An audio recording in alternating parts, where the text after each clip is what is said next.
This is the Defenders podcast on TV Podcast Industries, and we're talking about WandaVision Episode 5 on a very special episode. None of it is real.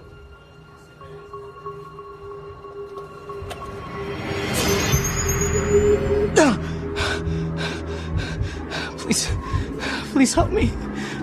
What day is it? How long has it been? Where's my phone? I have to call my sister. No. She's taking care of our dad. He's sick. Where's my phone? Calm yourself, Norm. I can't understand what you're trying to tell me. You have to stop her. Stop who? She's in my head. None of it is my own. It hurts. It hurts so much. Just make her stop. Just make her stop! Now tell me this. If I send an email, where would I put the stamp?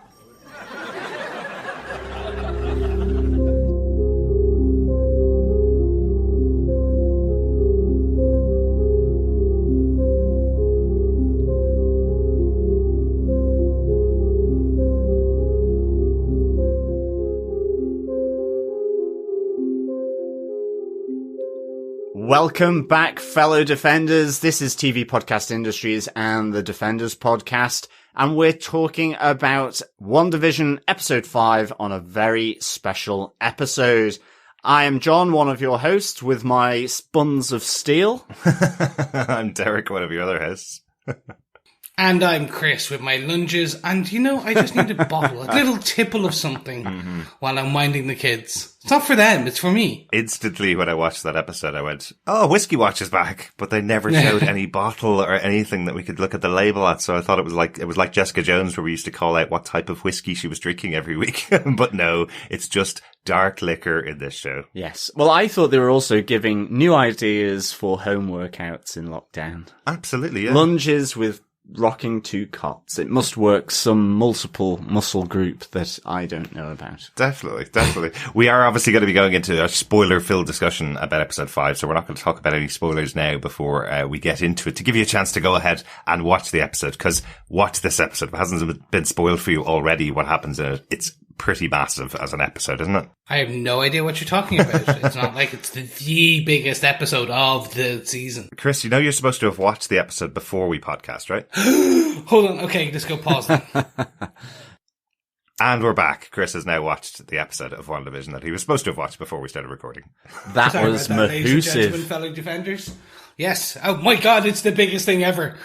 Let's dive straight into the intro of this. Gentlemen, before we even dive into what we thought about it and the episode details, let's let our fellow industrialists know that they can pop over to our website at tvpodcastindustries.com to leave us some feedback, i.e. a voicemail, or email us at feedback@tvpodcastindustries.com and let us know what they thought of this episode. They can also head to our website and subscribe to our podcast feed, or they can just use any Wiccan or Android loving podcast player of their choice to subscribe there as well. We're also on iTunes, Spotify, Google Podcasts, pretty much if it's on the web, we're there.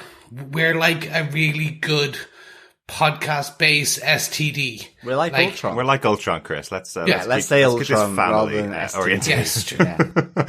We're doing pretty well with the podcast. Everybody seems to be talking about the show. This is like Star Wars The Mandalorian coming out. Nobody's going to the cinema at the moment. This is a brand new piece of content every week in the MCU. Everybody's talking about it. Lots of podcasts out there about it. We want to say a huge thank you to all of our listeners for listening to us and choosing us as your podcast of choice for WandaVision. We did break the top 100 in the UK, which is pretty good. We did get into the top 25 with The Boys, but I don't think as many podcasts or YouTube channels were covering The Boys at the time when we were. So I think it's a pretty big achievement to get to the top 100. There is a lot of podcasts covering WandaVision at the moment. And they're great. Yeah, they're all doing it very differently. Everybody's talking about it very differently, but we like to talk about it with our top 5 kind of points about the episode. 2 about the style, really, of the show. 1 about the advert, and then 2 about the overarching concept that's going on, the overarching MCU-ness of the episode. Yes. Right? Let us get into our spoiler-filled review with that kickoff from Derek. What are some of the episode details? Well, the episode was written by Peter Cameron and by Mackenzie Dohr. Peter Cameron was a story editor and writer on Carnival Row for Amazon. Oh no. Well, that did get a second season, I think. So that's not a bad. It's more about the show and, yeah. Maybe he's been saved from Amazon Prime by exactly. I think so. WandaVision. Mackenzie Dohr was a writer on Lock and Key. He did episode 4 of the show right in the middle of that show, which is kind of the turning point of that series. I think Lock and Key season 1 was really good. Been like the turning of the key. Yeah, basically. This show was confirmed for a second and third season. So very, very successful over on Netflix. So, what? Yeah, so really excited to see the other 2 seasons of that show. That first season was really good. I've read the comic book. I haven't never seen the show. Oh, it came out last year, Chris. Good old binge. It's about 8 episodes long. I think we watched the first 2 episodes week to week, trying to be good because I was following along with a podcast that was covering it, Strange Indeed, and then I watched the whole thing in a weekend. So, okay. So there you go. So really good. Well, yeah, okay, that's on the list. Once again, the episode was directed by Matt Shakman, who's directed all the episodes so far this season. John, do you want to tell us what they gave us with your synopsis for this 80s set episode? Sure. With perms, leg warmers, and proto-internet new to their lives, Wanda and Vision begin their 80s journey. As the twins Tommy and Billy grow up fast, the ever-neighbourly Agnes witnesses many strange new goings-on in the Maximoff household. Outside the energy field, Agent Rambeau, Darcy and Agent Woo begin to tackle the mystery of the Maximoff anomaly, or Hex, but are at odds with Director Haywood and SWORD, who have classed Wanda as a terrorist. Realizing that Wanda is altering the existing reality, Monica, Darcy and Jimmy begin to probe the force field with technology contemporary to the 1980s sitcom. At work, an email from SWORD to Computational Systems Incorporated allows Vision to connect to the real Norm and realizes the extent of Norm's pain and Wanda's control in Westview. Elsewhere, Wanda confronts Haywood and Monica outside of the protective energy field after they send in an armed 80s drone, and she gives them one final warning to stay away and leave her home alone. Back at the family home, Vision confronts Wanda about her actions and pleads with her to be honest with him, but then the doorbell rings. A surprised Wanda answers the door to find an unexpected visitor, her dead Fox-franchised brother, Pietro. Fox-franchised brother Pietro. Nice. They recast Pietro? I really, really like that reveal. We will talk obviously in full detail about this as we go through all of our points throughout this episode. But one of the things we've talked about before on our notes, we normally put together a list of the cast with photographs so that we can easily access who the actors are that are playing each role in the show. And I just wanted to point out, because I know our listeners don't get to see that doc, but when I put it together 2 months ago, when I was putting together all the docs for the episodes of the show, I took the cast list from Google and they already had Evan Peters as the second person listed in the show after Elizabeth Olsen. Like, the show is WandaVision and Paul Bettany was third listed, Evan Peters second listed.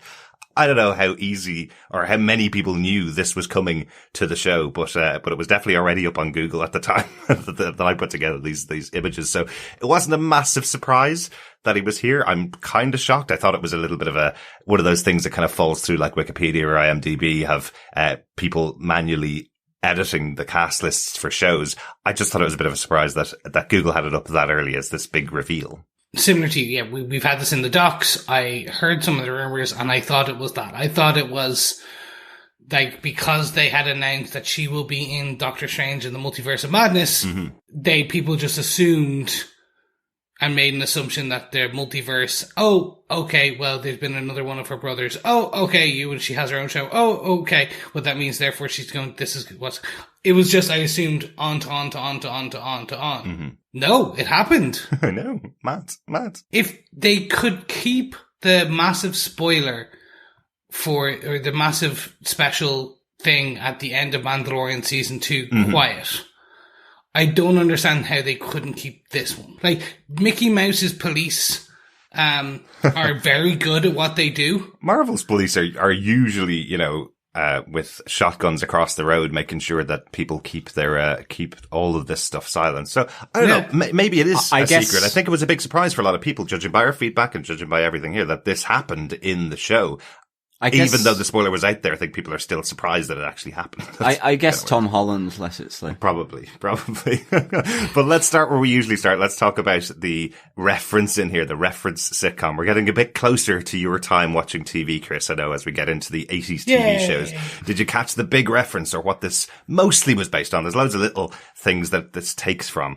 Most of this show, I think, is taken from Family Ties, Michael J. Fox's starring vehicle from the 80s, the TV show that he was working on when he went off to break his career in Back to the Future. Was called Family Ties. A couple of little references that I caught, definitely. The opening title scene where we have the portrait of the family being painted by a magic paint brush, being controlled by Wanda. That is exactly the same as the opening titles for Family Ties, starring Michael J. Fox. The set itself is almost exactly the same as the family main living room and kitchen from that show. That's where most of the show took place. And also, they were one of the first sitcoms. Almost every sitcom did this in the 80s, but they were one of the first sitcoms that used this mechanism of a very special episode to talk about very important topics. So I think Family Ties had a famous episode where they had the drunken uncle, who was played by Tom Hanks, as a way of dealing with alcoholism in families. So this, on a very special episode, was generally a way that they talked to their viewers about really different topics throughout sitcoms. Dare I say it should have been called On a Very Especial episode, in reference to Especial tequila. Well, maybe. And rum. Sorry.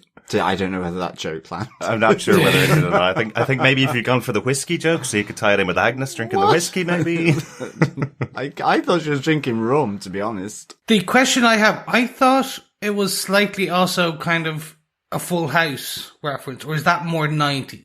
Full House did start in 87, and I know that we're waiting for it, really, with Elizabeth Olsen being in the show and the Olsen twins being getting their start in Full House. We're absolutely waiting for Elizabeth Olsen to fall into a scene that looks exactly like Full House, and I know that the set that's used in Full House is quite similar to this as well. There's definitely that the way that sitcoms usually work is you have this central set, like the sitting room that they have here, and then a stairs to get your actors upstairs to get them off the set while the scene goes on. Then you have a door out of the room so they can go to the kitchen. So that's ways of getting your actors moving around the set. So it's not just this simple space like we had in episode 1 of the show where there was no upstairs, remember?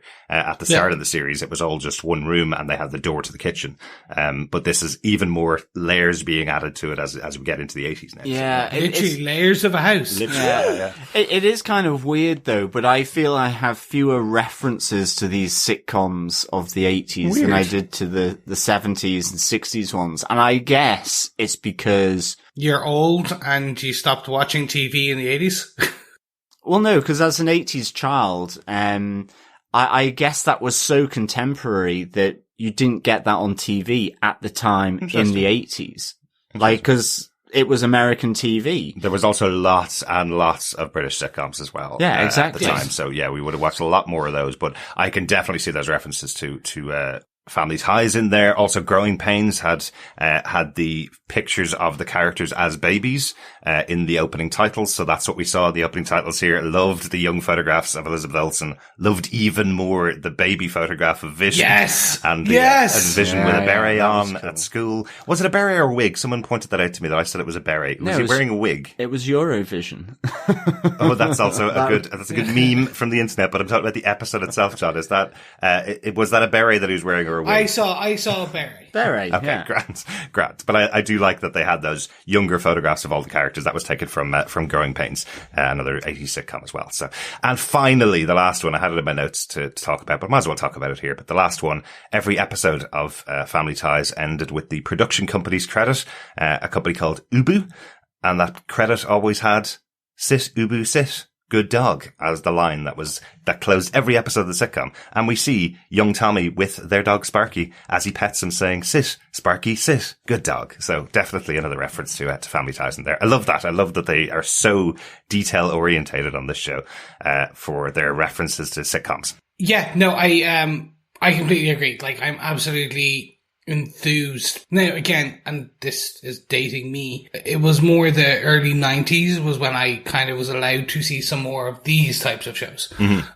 Because by the time they had made, as you guys said, by the time they made it to the UK and Ireland, they were already probably a year, 2 year old on global syndication. Right. So, these ones I don't have the full touchstone for, but that being said, enough has been kind of reamed off them, and enough they've evolved over the years so well that you do get to see, as you said, they're not even Easter eggs, they're homage. Yeah. They're really just a beautiful kind of reference to a time and a style of both TV, of writing, of direction, of art. When I say art, cinematography, they went all in, and I that's since episode 1, where it was like filmed in front of a live studio audience. Yeah.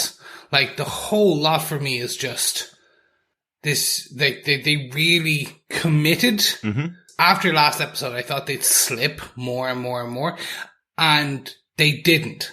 That was the really the bravo moment in my head, but I say the applause, if you will. Right. And one of the things we also have to kind of call out as well is that these are, I think we started thinking that it was sitcoms from the 50s all the way through. What it actually is family sitcoms.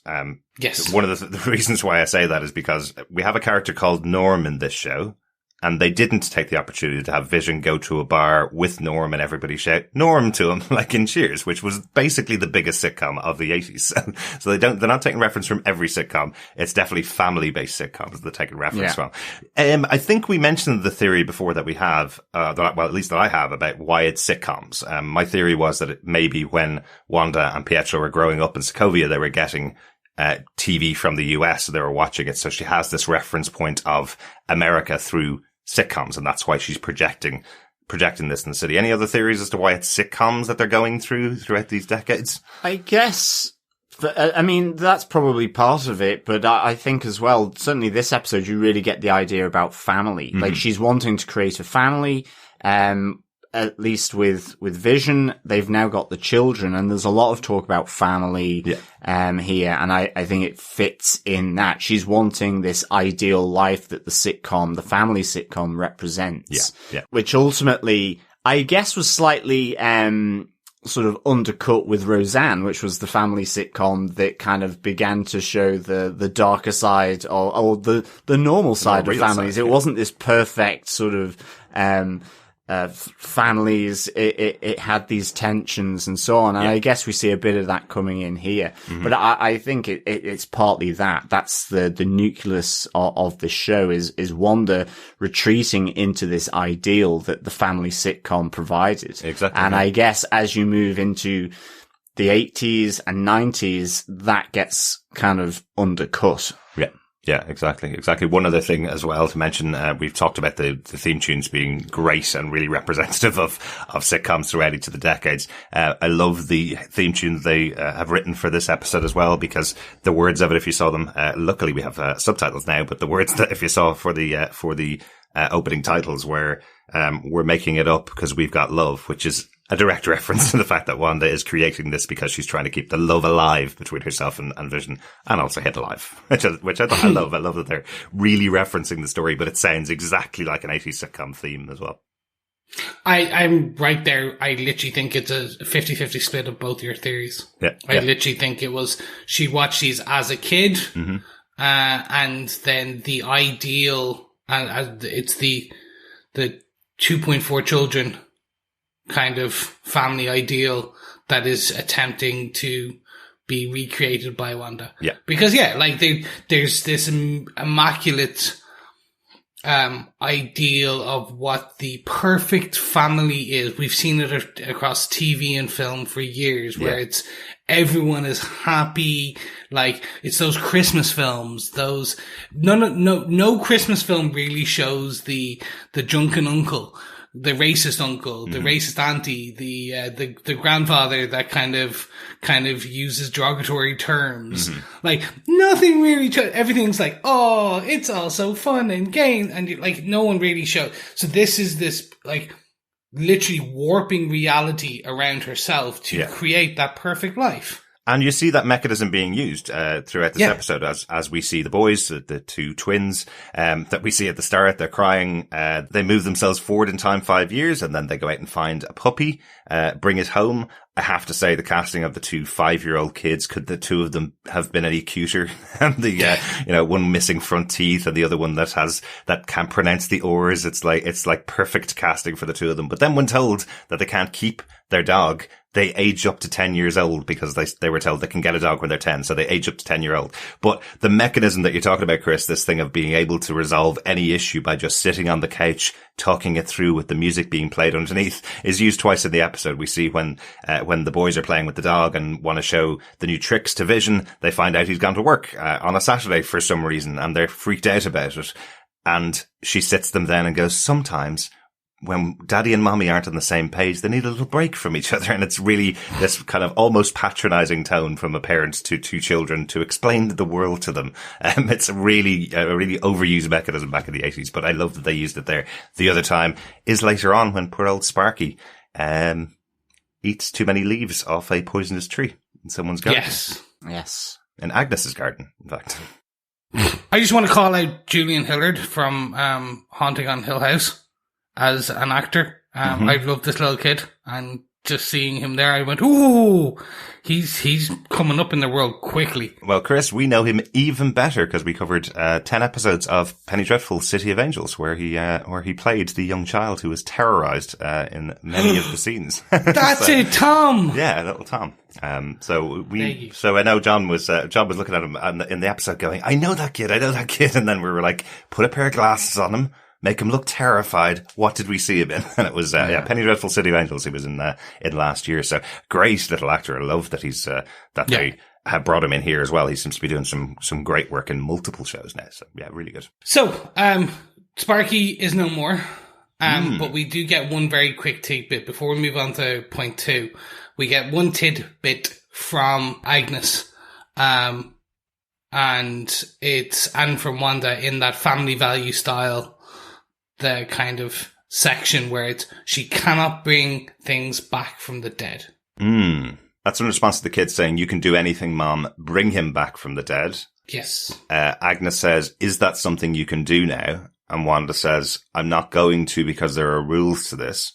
So Wanda says to the two kids, the other rule is that you can't age up at will, which the kids can do. They can age up, they can move themselves in time and move themselves forward. So it sounds like what Wanda's actually saying is, I could bring the dog back from the dead, but I'm not going to because I shouldn't, as opposed to her not being able to. So I think that's one of the kind of things to underline. I think you're absolutely right. It's an interesting scene. Agnes throughout all of these scenes looks really scared that she's going to be, that something's going to happen to her if she does anything wrong with Wanda. She knows what's going on. I think, so she is officially broken character, because we get that fantastic scene, which is, do you want to take that again?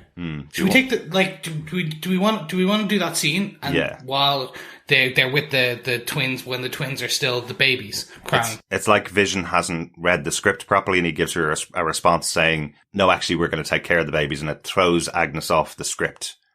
So she looks at Wanda like the director, saying, do you want me to take that from the top? But she looks almost scared that she's messed something up and Wanda's going to punish her for it. I think that's kind of the interesting thing with Agnes. We talked before about whether she's the mastermind behind this whole thing.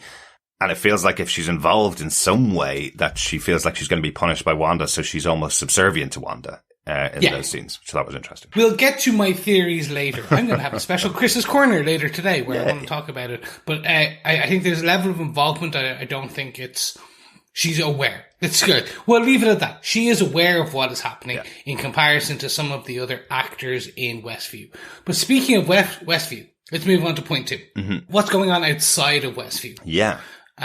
Because I didn't think this was going to happen, but we are getting both sides of the story now. We're getting what's happening within the sitcom, but we're also getting what's happening outside of the sitcom. The Darcy, Jimmy Woo led SWORD operation, which I think is a great way to continue that story. Yeah. Part of me thought for a second we would be getting one episode would be back inside the sitcom, one episode would be back outside, and we'd jump back and forth each episode, culminating in episode 10. Yeah, I'm so glad they didn't do that. From last week, I was really hopeful that from now on it was going to be split into the two storylines going on at the same time as the episodes go on. Yeah. Yeah. But yeah, no, it was just this. It was so interesting. John, what did you think? Yeah, no, I love this stuff, outside of Westview. I think the best part of this for me was Wanda coming out of the Hex, as Darcy's named it, which is, obviously gaining traction with people from SWORD. And the reference here is that the magic that Wanda uses is Hex magic. That's why it's been incorporated in the MCU. I really like that. I think, and that was all because of the kind of, get a nice little bit of investigation with Monica, Darcy and Agent Woo, where they're sending in contemporaneous kind of technology. I like the fact that Monica's pants are actually a Kevlar suit, so they're bulletproof, so cool. Fish pattern pants. Yep. And, but I really liked with Wanda coming out of the Hex, and confronting, the Director Haywood, and the SWORD soldiers, just after effectively with the drone. So Monica trying to, speak to Wanda, see what she wants, but actually it being taken over by Director Haywood, who's put in a missile, so that he can effectively take her out. Yeah. And I really like this. I think, I guess the other thing with SWORD is that, you see in the debrief with Director Haywood where you get that, I guess, the footage from, the Endgame that wasn't actually in the movie of Wanda going in and taking Vision, which they're saying from the SWORD facility. So I guess SWORD really are there because they want their asset back, which is Vision. Yeah. And I think that was really, really cool. They were obviously testing him. You saw him like split apart. And that's really important. Hayward says that the body of Vision was being kept at a SWORD facility, and he shows the images of it. Yeah. And yes, as you say, the arms were over one way, the legs were over another, his head was separated. All of these things seem like SWORD were testing on him. And they're saying that the reason they're going after Wanda is because she didn't respect his do not resuscitate order. That was his living will, effectively. Yes, they're testing on him clearly because they want to replicate what he represented. So it looks like SWORD's move into this monitoring of sentient beings is actually because they were experimenting on Vision. Well, exactly. And I guess that the creation element is still very much there because they're looking at the tech of Vision in order to create something. So that was really very, very cool. And I like the tension between Monica and Haywood, where she's saying, I don't think she is a terrorist, and that playing out when Wanda exits, where Monica is trying to, connect with Wanda and trying to see what she wants. And ultimately Wanda just wants to be left alone, that she's got this, safe space in her mind. And the great image for me was as she turns all the soldiers' laser sights onto Haywood, and tells them to leave her alone. This is the only warning they're going to get. Yeah. And I guess seemingly, strengthens the force field around Westview as well. Yeah. So that maybe nothing can penetrate it now, whether it be drones. However, the other, penetration, and we'll come to this with point 4, is that email that comes into Vision's place of work, which I thought was very cool. The only thing is, I didn't know whether that was actually connected with what Monica, Woo, and Darcy were doing, because they were trying to put in technology that was of the time, because then it wouldn't be changed. Yeah. And I thought that was just a reference to the drone, Yeah. So I thought that was just reference to the drone, but then there is this email coming in, and so that was kind of interesting as well. Yeah. I wondered whether it was Darcy doing that, or if it was, what that was. Was it a SWORD higher command trying to connect with Vision because of him being their asset or dead asset. Yeah, I think it's similar to what they were trying earlier on in the season with Jimmy Woo trying to call a radio that he sees inside. Now there's an internet system set up that can take emails, so let's send an email to it. You know, that's what the way it seems to be working as well. Loads of other interesting stuff going on in the dialogue in these scenes as well. You know, that conversation that's going on about Wanda and how powerful she is. She could have taken down Thanos, as we mentioned before. They say the only reason that she didn't take him down is because he unleashed the Blitz, killing half of his troops while taking her out effectively, or stopping her attacking him. All those things in there. And they say that she was the most powerful Avenger, maybe other than Captain Marvel. The reaction from Monica when Captain Marvel's name is mentioned is really interesting.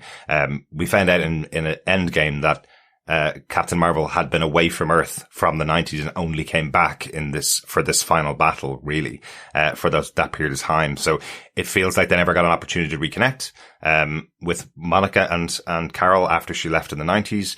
And potentially she never saw, Maria, over that time that she was alone and died of cancer, 2 years before Monica came back from the snap. Or at least that's what Monica thinks. Yeah. Potentially she was there and did meet up with Maria at some point. We'll probably see that in Captain Marvel too, but just a reference to, there being some tension there between Monica and Carol Danvers, I think. Yeah, no, great. I think that's going to play out, and that's setting the seeds for Captain Marvel too. Mm-hmm. I think that really is that Rambeau is going to have problems with Carol. I think potentially there's going to be an element of, why didn't you try and help save my mother while I was and you were back? Or at least visit her as exactly your best friend dying alone, you know, that kind of. Yeah, there's going to be, there's just, but they're setting it up. I think they might touch on it once more just to really hammer home a seed, of something.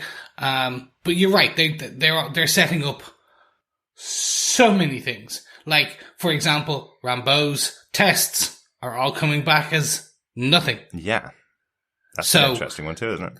Well, they couldn't see what was going on with, when they tried to x-ray her and things like that and do scans, which could be her powers now manifesting because she was put inside, Westview.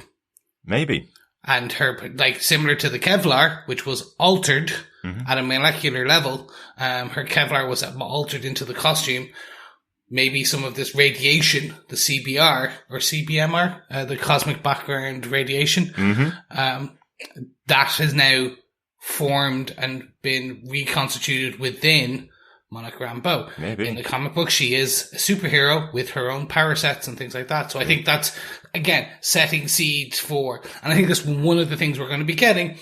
Lots of this stuff is just setting seeds going forward. Absolutely, yeah.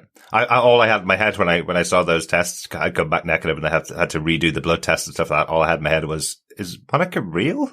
Or is there the projection of her been sent outside of this 10 and that she's not really there? She's just a projection, which I just thought was also an interesting idea, you know? Are we going to cut into the 10 and there's going to be a warehouse full of the actual people rather than all the people in the 10 moving around like puppets? Is it their projections or something? But I'm sure you're more likely right that it's Monica Rambeau, but she essentially has taken on some form of powers from being inside Westview. Well, that's it. Like, I really like the conversation to Wanda's powers that they do have, because, you know, they say it's way off the charts of what she's previously displayed. And, you know, you see her sort of increase the force field power, I guess. And it is, with what comes later, it is is everything that's going on in there entirely Wanda. And I think whether it's the behavior of Agnes, maybe the sudden disappearance of Dottie with her kind of melting into the background, the conversations between her and Vision towards the end of the episode, and I guess the surprise that she has of that unexpected guest, that will come to, you know, there's still questions here, whereas Monica's very, very adamant this is Wanda. But she's not a terrorist, yeah. And that she's not a terrorist, but there are things here that suggest Wanda's not fully in control to the extent that, everyone outside of the energy force field and indeed inside the energy force field believes she is, even with the conversation with Norm that Vision has. And I guess, we'll come to this, but I think that's the interesting thing. And, we mentioned about her power set previously. What actually is it that she has telekinesis and telepathy? So this was really interesting because I think it's suggestive of something else beyond Wanda. Absolutely. But it is interesting, isn't it, that the description that Monica gives of her experiences, she went through the barrier and instantly she could feel Wanda in her mind, is what she says. Yes. Whereas I know we'll talk about it in a second, but I think everybody else refers to it as she's doing it. So, but it's Monica saying Wanda took over her mind the minute she walked in and transferred her into this situation. So it's all the assumptions that these people are having. I mean, even with the SWORD briefing, I do really like the way Haywood goes back to, that they were radicalized. They had the Hydra connections. There was Germany and Lagos. That, it's something we've talked about that, they weren't always on the side of good. Absolutely. She does have this, sort of evil slant, and that slant is being, really put to the extreme by SWORD to say that she's a terrorist and holding, thousands of people hostage. So I love that Jimmy qualifies it as well, though, kind of saying, well, that's one way to read it, and that's a very simple way to put it. But remember, she did prove herself. She did become a member of the Avengers. She is just like all of the other Avengers. She is a hero now. So just a little reference to that there as well. Chris, anything on this point before we go into commercial breakdown? I'll leave with one bit, which is, I do not think she came out of that, Wanda who came out of the bubble. That was not Wanda. But I'll explain more later. Well, you're right. There is definitely, the most important thing that we didn't mention. Why did we not mention it? God, she has her Sokovian accent back. Exactly. We had it mentioned a number of times in interviews with Elizabeth Olsen, where she's kind of pushing for people to question why the Sokovian accent disappeared. From the second movie that she played the character of Wanda, she's had this American accent, this all-American accent. Everybody just kind of went, is it because the producers said your Sokovian accent, even though it's a made-up country, is not a good accent? Let's make you American from now on. Well, actually, they're going to incorporate that into the storyline of the show. Why does she have a Sokovian accent when she comes out? And as well, the outfit that she's wearing, I think, is also her Age of Ultron Wanda outfit as well. So it's that moment in time version of Wanda, maybe a projection that's walked out of Westview, or maybe not. Maybe it is her walking out, but it's definitely a different version of Wanda than we've seen throughout the series, because she absolutely has that accent, and that's the definition that it's different. Yeah, I think she's fracturing. I think it's multiple aspects. Maybe. And I think that is just that is, as you said, it's a sliver of time, because as soon as she walked out like that and she opened her mouth, I went, that's not Wanda. Right. But time for a commercial break. Absolutely. Gentlemen. This one's a really easy one. This was all explained in the episode itself, really. There was no surprise as to what this was. We talked about the first couple of episodes. Each of the ad breaks are references to things that happened in Wanda's past. We had the bomb from Stark in the first one. We had Strucker's experimentation on her and her brother being the reference for the second advert. Third advert, Hydra with the soap bubbles. And in this episode, we have the ad break about Lagos, the new paper towel that cleans up messes that you didn't want to make, which is Lagos is the country where, in Captain America's Civil War, that's what caused the Civil War, basically, is her trying to stop Crossbones, Brock Rumlow, from exploding. She throws him up in the air, blowing out a building, which actually turned out to be, the Wakandan embassy, had hundreds of people killed inside, and the Sokovia Accords were put in place to stop these really powerful superheroes from destroying things and killing people with no penalty or oversight from various commissions. So that was all that happened in Lagos. So the advert is referencing that terrible moment in her life that almost led to her being imprisoned, effectively, and definitely led to her being on the run for the next couple of years. I heard two very cool theories about the advertisements that I just want to throw in here.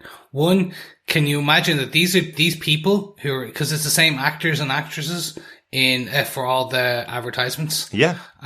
So can you imagine these are just a standard family who are in there. Right. And they are just constantly pulled out once a week to be in an advertisement.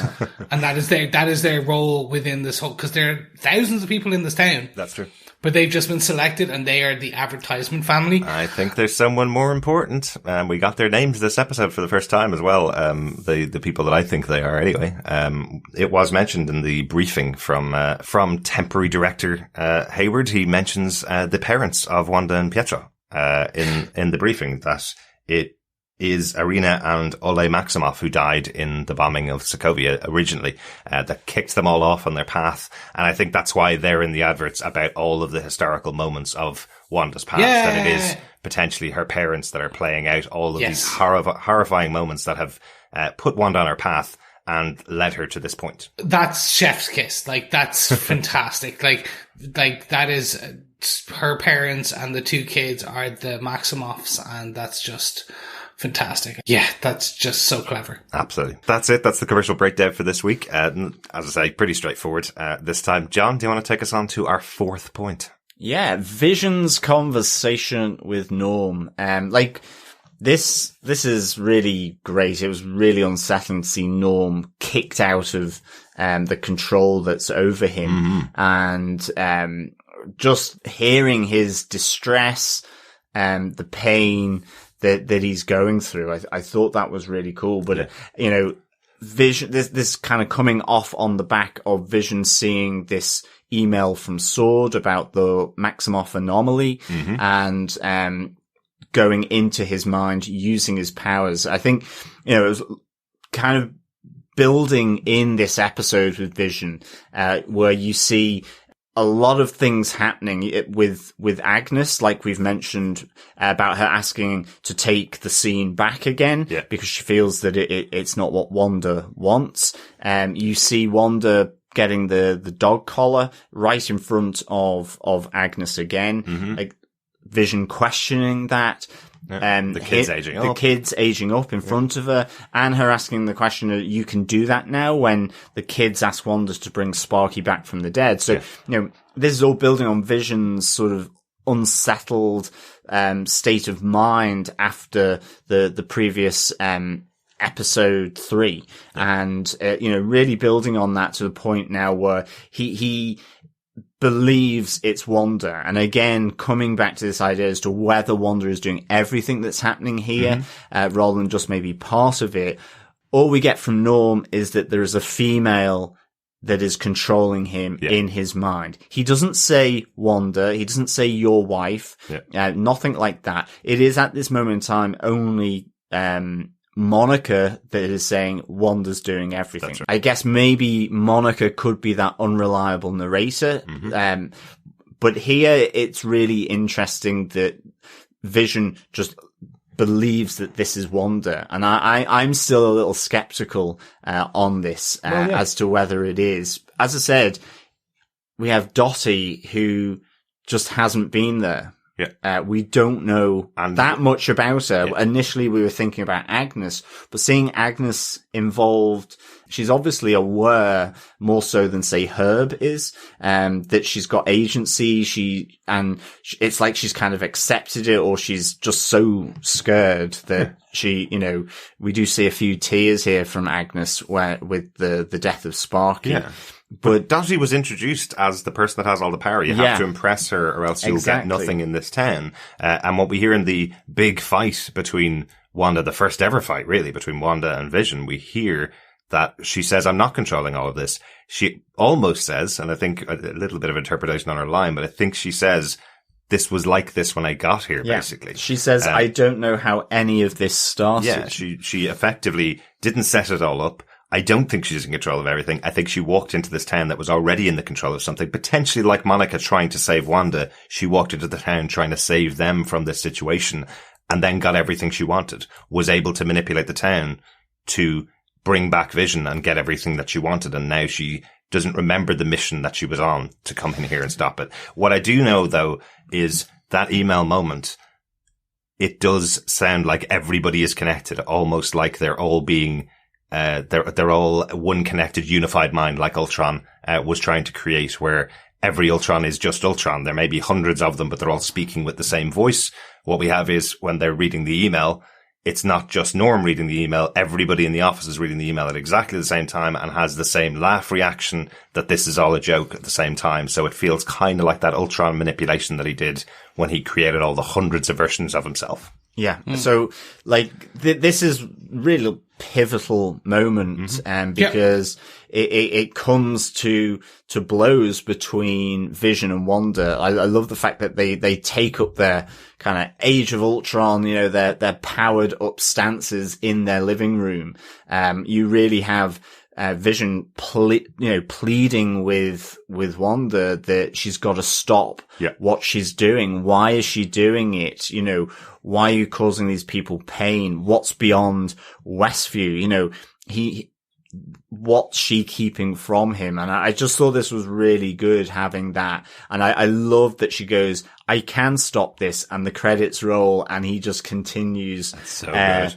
At her until like the credits kind of sort of jump and screech off the screen, and they get into their superpower stance. Well, a real nice kind of design touch here. I really, really liked it, because he's learned that she's reset every day. Yeah. She's resetted after they sit down and watch TV and the credits roll. She resets and moves it to a different decade, and he's forgetting all the other stuff that's happened outside of Westview, which is a really good way of using this trapping, I suppose, that they have with the sitcom, all the way throughout the season. This moment where he's kind of going, no, do not roll the credits on this. This is a fight. Definitely. Yeah. And I think that conversation that we're about to have just before the doorbell, it feels like those conversations, when people think that it's something that you've done, and you sit down and she goes, do you think I'm controlling everything? Like people's dental appointments? Like, just why would I be doing that? Yeah. Like, have you just lost the run of yourself? And I think that's it. There's all these assumptions placed on Wanda being someone, doing something that in the end, she's probably not as involved or as important to what's going on as we think. I have a different interpretation. Okay. That's fine. But I know. I know it's fine. That's the whole point of this podcast. We discuss our interpretations. I'll just say, I think you're right on every aspect. I think it's the last bit, which is she is not involved knowingly. Consciously. Well, that's what I meant. I think that's it's like, I think she's not in control consciously. Mm-hmm. Do you think someone's feeding off her power maybe to create this situation, or? I literally think it's almost like essentially, I think what we're seeing here is a fracturing of a personality to the point where subconsciously her powers are controlling and doing a lot of things. Okay, interesting. Where it's essentially, she has no agency about it. Exactly. Whether it's the fracturing, or as you're saying, the fracturing of a mind, which I guess fits in with multiverse. Yep. It fits much more into multiverse of madness. Yes. The other word. That's true. That title. And if there is another agency involved in that fracturing, and that control. Yeah. So it's that she is losing her agency. Yeah. Exactly. I think we've been given all of the major key points. I think the massive and the core being, it's Wanda. It was Wanda. It's always been Wanda. Okay. I honestly do think the big bad is Wanda. I just don't think she knows. Mm-hmm. A lot of the key chess pieces are already on the board. Yeah. And it feels weird that they're not, doesn't it? Yeah. So I think actually they are. I think we just are not seeing them as key chess pieces right now. Right. Yeah, I think at the moment my theory is that she went in to stop something as a superhero and got everything that she wanted. And that's making her stay. So let's talk about the final point, the big reveal of the episode, because this is something else that Wanda wanted. We had earlier on, her two boys are sitting down. They're asking, do you have any family, Mom? And she talks about Pietro, for the first time. It was mentioned to her from Monica, remember? Earlier on in the season, she mentioned that she had a twin brother. And then Monica got kicked out of the city. Now her children are asking her about Pietro. And she talks about the fact that he's very far away. Never mentions that he's dead, this time. And new Pietro turns up at the door. And I have to wonder why the writers didn't use the line of "you didn't see that coming," which was the line that Pietro originally played by Aaron Taylor Johnson in Age of Ultron. That was his main line that he used throughout the scene, throughout that movie. You know, so I wonder why they didn't use that line when they introduced Evan Peters. But did you notice that he is the upstate New York brother here? You know, he's a completely different character. Absolutely, and completely different from the Fox X-Men version of the character. I didn't like it. Didn't like that. I didn't like his few minutes on screen time. Right. I just thought it was too hammy. Yeah. And I guess it's fitting into the 80s. I get yeah. that, but it was just like, oh no. Like, I would have preferred it if they played that a little straighter. Really? To be honest, because I liked, like I say, surprise of Wanda. Mm-hmm. And again, it's about whether she's in control or not.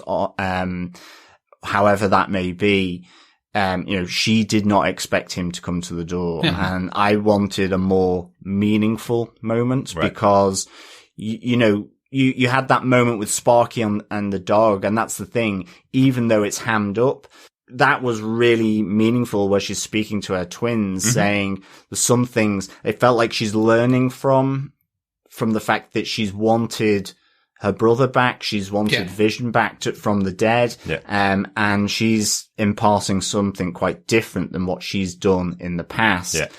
And then you kind of got this hammed up version of Pietro. See, this feels like it didn't work for me. Unfortunately, this feels like they're trying to push Pietro sitcom version into her world to try and get her back on track with the sitcom. Remember, Vision took it off the rails, as we mentioned earlier on. He pushed those credits out of the way, and the episode's still going.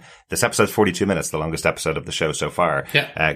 Breaking that sitcom mold of being 30 minutes. We're now into hour-long episodes, basically, with commercials. It would be roughly 42 minutes. So what it feels like is someone's gone, hang on a second, how do we get it back in sitcom mode? Send in Long Lost Brother, total sitcom trope. Send in Long Lost Brother, played by a different actor. Absolute 80s sitcom trope. Don't get me wrong. I love the arrival of Pietro, and I love Evan Peters. It was really great. I thought that was, absolutely great.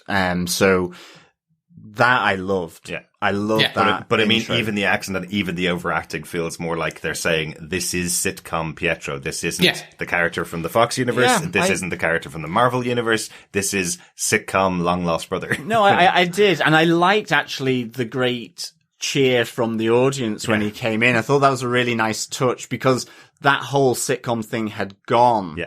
And so I get what you're saying, but I just that didn't work for me. Okay, yeah. Other than the audience cheer, because it was like, oh, excellent, because this is another element potentially linking to the multiverse that we now have this version of Pietro. You know? Okay, so a couple of points. First, didn't see that coming. I think that's the episode of the next, the title of the next episode. Okay, maybe. I think that's what they're going to do. I think he's playing the John Stamos character. Okay. That's where it's the overacting. Because remember John Stamos, it was that kind of over the top when what was it? Full House. Yeah. Yeah, in the 90s. Like, it was that kind of, like, over the top suave kind of brother. He was Bob Saget's brother. Low rent Fonzie. Yes, exactly. For the 80s, yes. I think that's what we're going to get from that. I think that's why that came. As much as I saw it coming or had heard it was coming, I was just so shocked when it did come. Yeah. It was a real surprise, and I think people that don't know Marvel very well might not realize why it's so much of a surprise as opposed to have this character in here. We're the Marvel fans. Let's talk a little bit about the difference between Evan Peters' version of Quicksilver and Aaron Taylor Johnson's version of Quicksilver. This is a completely different character. He's American, firstly. He is always teased as the son of Magneto because Magneto was part of the X-Men movies, whereas Wanda and Vision are never teased as that. They have the name Maximoff, but they're never connected because Magneto even doesn't appear in all the Marvel movies. The character was introduced in the 70s, in X-Men Days of Future Past, whereas Aaron Taylor Johnson and Elizabeth Olsen's versions of these characters appeared to be born probably somewhere in the 90s, basically. So there's a massive difference in time between those two characters as well. So is it really this character appearing from the X-Men universe over into our universe? Has he been pulled through time and space? Really? I think is one of the questions. Or is this just a figment of the imagination? Is this just great stunt casting, let's say? Or is it Disney, like SWORD, realizing their asset? Mm-hmm. Yeah. Okay, so one thing, comic booky. There are, in the multiverse, in the comic books, there are universes that run at a different time pace as the standard prime designation universe in the comic books. There are ones that are set in the 60s, for example, that have, like there's a Marvel 60s universe. That I don't mind, because he can be in that one that's running just at slightly different pace, literally running at a different pace. I think the best explanation and exhumation comes from Darcy, Kat Dennings, where she goes, "Oh my God, they've recast Petro," and I think that's literally what they like. That I think that's the whole point, which is similar to Sparky. She can't bring back the dead. There's nothing saying she can't bring in a different alive version. Absolutely. So I suppose that's the big question. Does this mean as much as everybody thinks it does? We've got loads of feedback about this. Does it really mean as much as everybody thinks it does? Does it mean that they are merging the universes, that this is how they're going to create X-Men in here, that they're now going to be pulling in people like characters from Blade back in the 90s so that they can merge everything together now that Marvel and Disney have the rights to all this stuff? Does it mean all of that? Or are they simply trying to deal with the fact that Aaron Taylor Johnson only signed on for one big superhero movie? He doesn't generally work outside of indie movies. For the most part, I think he was in Godzilla as well. But for the most part, the actor came on board for one movie and didn't ever want to return. Are they just trying to deal with that and said, it'd be great stunt casting. We've got Evan Peters. He's really into doing this type of stuff. Let's get him in to pay our Quicksilver. Or does it really mean we've now opened up the possibility of every single Marvel related movie being on the table for them to pull characters out of? Outside of all this, we do know that we're coming into the next Spider-Man movie. Rumors about loads and loads of actors from all the other Spider-Men coming in. They're Sony properties. You can kind of understand why they're doing it. Is this going to be the whole Marvel thing now? To be able to bring in actors and characters all the way back to the 70s, 80s, 90s into their movies going forward as this multiverse of madness builds out towards Doctor Strange? I literally think it's 50-50 of that. Okay. I think it, and I mean this, is that this is stunt casting. This is, we have a character and an actor who wants to play this character, who enjoys playing this character, who some will be a huge wow moment for some of the audience, and for others it will bring them down a kind of rabbit hole. We own the right, hell, why not? But at the same time, I think do you remember that scene in Deadpool where they had all the X-Men from that universe hiding in a room because Ryan Reynolds' character Wade Wilson goes, "There's no one ever else in this mansion when I come," and they're all hiding in a room away so they don't see. Like, it's that, I think, is what we may get in the future. Like, if they do bring in these other multiversal, like, Fox properties, it will be in a nice Easter egg moment. But I think this was a stunt casting we have an actor who does embody a whole aspect of Peter Maximoff. Why don't we use that?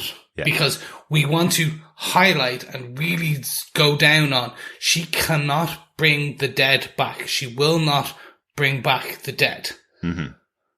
But she can sometimes bring different versions of the dead if it's really needed. Or is this her? That's still the question. Is this her that's able to pull someone from outside of the Marvel Central Universe across into this universe? Or is there another bad that we haven't seen for definite or hasn't been confirmed for us that has done this because that's what she wants and that'll keep her happy and maybe push her back into the sitcom daily routine rather than her pushing the boundaries? Yeah, I mean, whether it's I guess my big kind of like theory that I would love to see, and whether it's would happen in this, you know, we've talked about Mephisto, but actually now with Marvel having Fantastic Four, that it would be Doctor Doom that connects in with Doctor Strange. Okay. Like I'm thinking, I think was it Matt Fraction with the multiverse where they collide, where Doom collides it,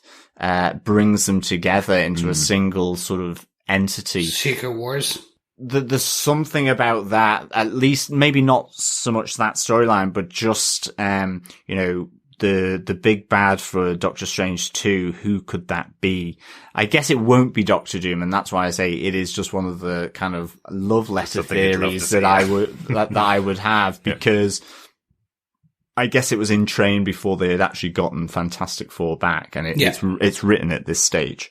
But maybe, you know, there's something there, given that, you know, the recent announcement that Fantastic Four, will be that movie to finish off this next phase. Well, it will be it'll be coming, it's coming. Yeah. Then that's something linked in there, and you have the Eternals. It's all kind of feeling more around that multiverse space opera, that's going to happen, and it'll be interesting. It'll be interesting. I know there's loads of other stuff in this episode as well. Let's just go on to notes and take anything else that we have as notes, because one of the things we didn't mention earlier on was just it's always these things that are in the writing from the writers of all the Marvel movies, where they drop a name or something that could connect to a character in the universe that we haven't seen before. We do hear that Monica's going to reach out to an aeronautic engineer that she knows who'd be really, really interested in solving the problem of getting some 80s tech for them. Who could that be? Is that just a drop line connecting her back to SWORD? Because they're obviously aeronautic engineers, would work for SWORD, building things for space. Could this be an Iron Man building something for her that she has a connection with? Could it be Riri Williams, future Iron Man, who's also been confirmed to have her own TV show? Is this a backdoor way of introducing her as an aeronautic engineer? Is this possibly Reed Richards, also an engineer in the Marvel Universe? Is this a backdoor way of introducing him into the universe way before he gets his movie? They have so many options on the table when they make these kind of lines, but it was so pointed. You specifically see her say, I know someone that would be really excited to be involved in this, reaching for her phone. It sits on her for a second so that we can all go, I wonder which engineer of the 25 engineers that are in the Marvel Universe this could be. Is it someone we know already? Is it just a member of SWORD? Or are they setting up something for 5 years down the line where that phone call, we hear the other side of it, maybe? It was not a drop line. It was purposely, pointedly, the camera sat. If the camera had jumped 2 seconds earlier, I would have gone, oh yeah, it was just a person from SWORD. Yeah. It was too lingering. I was like, all right, they're gonna name drop another person very soon, and then that will be some form of setup. To who? Yeah, that's the $1 million question. It could be anybody at all. I know there's theories that it's Rhodey, and that's a way of tying in Rhodey to this. I don't know why Rhodey and military personnel would be involved in it unless he just had access to the equipment from the 80s. Maybe that's it. Rhodey will be in Falcon and the Winter Soldier of TV course. show. Yeah, he will be in that show before being in his own show, which is Armor Wars. So that's been confirmed, but that's where that weird kind of internet connections. People are connecting dots all over the shop. I just love that the line was there because it gives us all something to talk about. Really like that. 100%. Any other notes that we want to talk about for this episode? Just from me, it was just that they say the heist by Wanda of Vision from the SWORD facility, it was 9 days ago. So actually it's a lot quicker than I thought this was playing out on. Yeah. I thought this was maybe I guess 6 months or something like that, you know? Right. So it also just makes Haywood, and we see it in this episode, just that a little bit more pointed in asking Monica to go and check this missing person thing out in with the FBI, and also he was looking for a way in to get the asset back. And a little more duplicitous. Does have that aspect of Nick Fury where he keeps things from Monica, even though you kind of thought they were best of buddies in episode 4. So Just a little note there. Yeah, absolutely. They do seem to be making the same mistake that S.H.I.E.L.D. made, even though they're nothing like S.H.I.E.L.D. This idea that they will take the opportunity to create a new weapon to defend Earth from superpowered beings. That was the whole premise of them building the helicarriers, building the ability to kill anybody on the planet, and it turning out that that was actually a Hydra plan. We have SWORD here potentially trying to create a weapon out of Vision by experimenting on him, because he's so powerful. So yeah, I think that's if it looks like S.H.I.E.L.D., smells like S.H.I.E.L.D., and feels like S.H.I.E.L.D., it's still not S.H.I.E.L.D. Even though it's space. not in space. One other one I wanted to call out as well. We had kind of put forward theories as to who was that person in witness protection that Jimmy Woo was looking for. And we kind of said, I wonder if it's Agnes or Dohr, because their names weren't up on the board. They didn't have the details of who they were. One other one that we didn't really talk about, we didn't even consider, which I thought, thinking about it this week in between episodes, is it Agnes's husband who's in the witness protection program? Because we haven't seen him. She talks about him being off screen. He's in hiding from the cameras, effectively. I wonder if it's just a little gag that he's the person in witness protection because he's Ralph. off screen all the time. Yeah. It just popped into my head during the week this week. I was like, witness protection. Is that he's being protected within the show, effectively? I just thought that was a funny note. All of those characters, I think, in the 80s sitcoms and many sitcoms that never appear on screen, they're always referenced, like Norm's wife, for example, in Cheers. You never see her. They all got a moment at some point in the series where you got to see their feet, or you got to see an arm of them or something like that. But it's definitely a comedy staple that there's someone that never appears on screen. And I wonder if that's their joke, that this is the person in witness protection that you never see on screen. Well, there's a rumor that it's Simon Williams, who is the character of Wonder Man. They are trying to force that into this show, They really are. Because, backstory is, James Gunn, back in the day, cast Nathan Fillion as Wonder Man, as the character Simon Williams, and apparently was there. There was scene shot, there was props put up, and it just never got used. Yeah. People are trying to connect the dot here in that. So in the comic book, Simon Williams, the character of Wonder Man, had connections to Wanda and Vision, more the creation of Vision, but also went into witness protection because of his connections to the mob and things like that. So people are like, it's Nathan Fillion. That's going to be the surprise character. They're going to make Ralph to be, he was in witness protection, and it's going to be Simon Williams, and that's going to be it. So if that's the current hypothesis as to who, but I actually, similar to you, I think it's just that husband of mine who you never see. You'll never see. They're just that fictional kind of character who's invisible. Yeah, either that or the last shot in the whole season will be Jimmy Woo getting his man, putting him in handcuffs and bringing him away, or something like that, or moving him off to the next witness protection town. It'll be one final scene at the end of the show. Only to mention, just to reference it, a lot of people talk about this show being taken from the Vision comic book, where Vision moved into the suburbs, and from House of M, where Wanda changes the whole world effectively to fit around her new ideal. One of the things that is taken from the Vision comic book is the dog Sparky. Vision builds a dog for his kids in that book. It is a mechanical dog. That's why it's called Sparky, but I love how they fit it in here where this dog is way too inquisitive, goes over to a plug, nuzzles it until it explodes, and then gets named Sparky, which is why, it's not too much of a surprise that he dies later that day eating leaves from a poisonous plant, because he does seem a little bit too inquisitive. Yes, but usually they say curiosity kills the cat, but in this case, it did the dog. It did the dog, yes. Absolutely.